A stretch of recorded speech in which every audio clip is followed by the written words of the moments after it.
Hola, muy buenas tardes, bienvenidos a esta clase de Historia de la Lengua Inglesa. Mi nombre es Adolfo Ortega, como estaba ahí en su plataforma. Yo voy a estar facilitándoles la información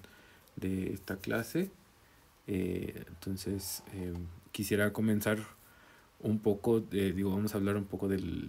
lo que pasó en Reino Unido, pero bueno, lo que es ahora Reino Unido. Pero me gustaría un poco hablar primero de lo que es Europa, ya que pues es esta de complejo de países que a lo largo de la historia pues se han influido durante siglos y siglos y que se han forjado entre ellos pues un parentesco entre las diferentes lenguas. Es claro que tenemos, por ejemplo, en español muchas palabras que vienen del habla inglesa, del francés, del italiano, incluso hasta del alemán y de otros países que no pertenecen al complejo europeo.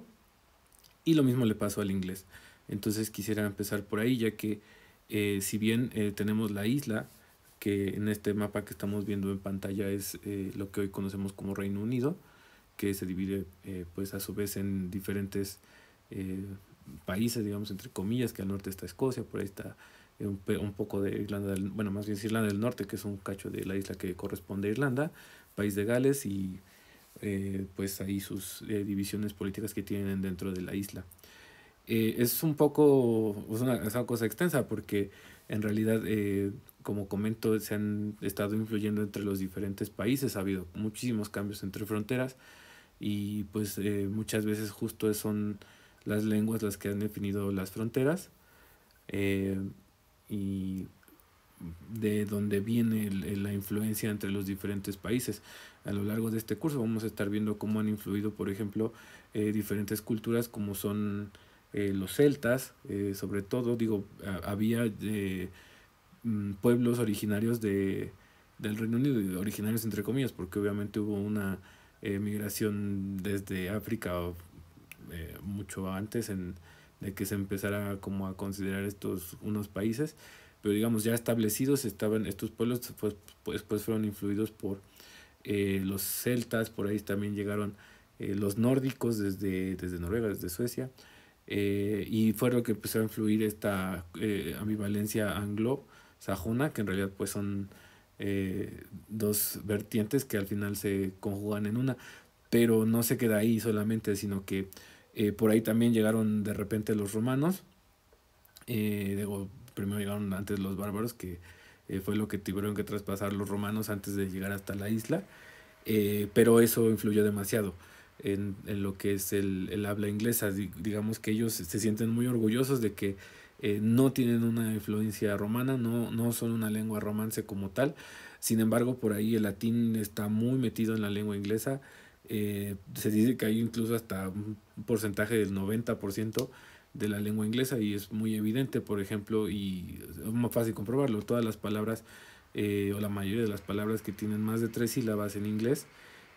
pues vienen de ahí, ¿no? Vienen del latín. No nos vayamos muy lejos, por ejemplo, intelligent lo comprendemos perfectamente porque en español se dice inteligente, en francés se dice de una manera similar, por ahí en otras lenguas romances también por ahí está, en portugués, italiano, todo eso. Eh, y no sé, confortable, nosotros no decimos español confortable, pero entendemos lo que es el confort, ¿no? Que para nosotros nos influyó un poco el francés lo agarró del latín, y en inglés se quedó como comfortable. A su vez también ya un poco más hacia acá, hacia nuestra, avanzando en la historia, pues por ahí influyeron muchísimo los franceses, se estuvo hablando francés mucho tiempo en la isla y es ahí también de donde viene esta influencia latina, porque digo, al final de cuentas también los franceses no se consideran tan romances como lo podríamos considerar los que somos hispanohablantes, pero sí vienen de ahí. Y ellos ayudaron a que se mantuviera el latín más allá después de la caída del Imperio Romano y que estas palabras pues se insertaran. La situación es que el inglés, a diferencia del español, por ejemplo, digo, el español mexicano es más flexible en ese sentido, que puede agarrar palabras de lenguas diferentes y adaptarlas, ¿no? Por ahí tenemos fake news y todo este tipo de cosas que tienen que ver con la tecnología, que incluso tiene una palabra en español, pues preferimos dejarla en inglés, quizá por un poco de prestigio, quizá por un poco de eh, facilidad articulatoria, lo que sea. Algo similar pasa en inglés y en muchas otras lenguas. A mí el ejemplo que más me gusta siempre es la palabra chocolate, porque chocolate es un vocablo de origen prehispánico de aquí de México, del náhuatl, pero se dice chocolate en todos lados, ¿no? Con variaciones, pero pues, en inglés, por ejemplo, chocolate, en francés chocolate, entonces italiano chocolato, se dice igual, incluso hasta en japonés, por ahí no varía mucho. Entonces todo esto es lo que ha influido, o más bien cómo se pueden influir entre las lenguas y a su vez también vamos a ver un poco pues cómo es este movimiento eh, digamos político geográfico, porque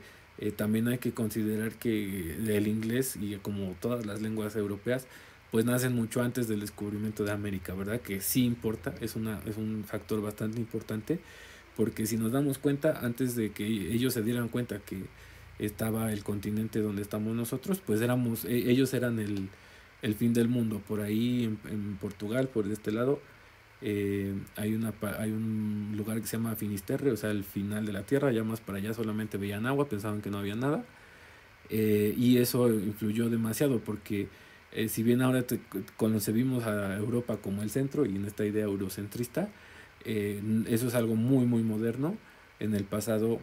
no eran el centro, eran la orilla, y de ahí que ahí viene como, no quiero decir que eran barbáricos, pero un poco sí, la cuestión de ser expansionistas al grado de pues invadir otros países para obtener recursos, y pues no nos vayamos muy lejos, ¿no? Los ingleses por ahí se fueron hasta la India buscando especies, y pues por ahí también el señor Colón era su intención, y pues resultó que encontró una ruta hacia el continente. Ya también habrá quien crea que fue el primero en llegar, pero digamos que también está la teoría de que, bueno, la hipótesis, mejor dicho, que fueron los nórdicos que los que ya habían llegado antes, y por ahí también los chinos. Entonces todo eso influye o influyó en el desarrollo europeo, y por supuesto en el desarrollo del lugar donde nació la lengua inglesa, y que después, gracias a esta eh, situación expansionista, que no ha habido otro país más expansionista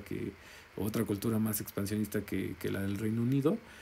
pues se ha regado por todo el mundo, ¿no? Entonces hoy tenemos al inglés como pues la lengua franca, donde la mayoría va a intentar comunicarse con una persona, digo, si conoce el idioma inglés, va a intentar comunicarse con una persona que no habla su mismo idioma en inglés. Intentar por ahí lo poquito que nos acordemos o lo mucho que sepamos, será la manera en la que trataremos de sobrevivir, y la manera en que ha influido la lengua inglesa. Digamos que nuestro vecino más próximo y más grande y de repente medio atroz, que está al norte, pues es totalmente de habla inglesa, y ellos están muy frustrados eh, en el sentido de que no quieren que se hable español, pero también digamos que hay que ser conscientes que la lengua española llegó 200 años, o más bien estuvo imperando 200 años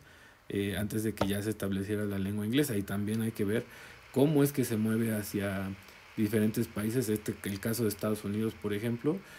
también hacia la parte asiática y hacia Oceanía, porque también recordemos que Australia y Nueva Zelanda tienen al inglés como lengua, y cómo es que pues cambia en muchos aspectos, porque es el mismo efecto que nos pasa entre hispanohablantes, entre españoles, mexicanos y argentinos, que nos entendemos, pero lo manejamos, bueno, usamos la lengua de una manera diferente, es lo mismo. Ellos entienden, pero sí hay maneras diferentes de decir ciertas cosas de acuerdo al contexto y de acuerdo a cómo los hablantes van desarrollándose a lo largo de su vida, y la manera en la que eh, ellos perciben sus alrededores y cómo usan la lengua con la finalidad pues de subsistir. Al final de cuentas, comunicarse no es para otra cosa más que subsistir en comunidad. Entonces eso es lo que vamos a estar viendo. Digo, también está por ahí Canadá, son muchos países, no toda, muchos países en África, Sudáfrica también, que es de habla inglesa, etcétera, etcétera. Eh, Más o menos es lo que estaremos viendo en este curso, eh, y pues quería yo empezar con esta noción, ¿no? De no solamente es la isla, sino de todo cómo fue, cómo es que Europa existe o existió, y cómo esto influyó, porque pues también por ahí te podemos ver a los primos del inglés, que son el alemán, el Dutch de por ahí de Países Bajos, e incluso el francés, que también tiene mucha influencia sajona, sobre todo hacia el norte del hexágono de Francia. Y bueno, ya después, como mencionaba antes, cómo ha influido pues en otras lenguas, en cosas que no hay forma de llamarles de otra manera más que en inglés, ¿no? No hay similares, no hay símiles entre las dos lenguas, entonces hay que usar la palabra de la que estamos viendo. Y tiene que ver también con esta idea de, pues son la exclusividad que tienen las comunidades para que no hay en otros lados. Entonces le ponen un nombre, y como no existe en esta otra parte, pues los habitantes de otra parte pues tienen que llamarlo como ellos le han puesto al objeto. O sea, tiene que ver con lingüística, con semántica, etcétera, etcétera, que es más profundo, pero aquí solo es como historia de la lengua inglesa, y esta es más o menos la introducción que yo tengo para ustedes.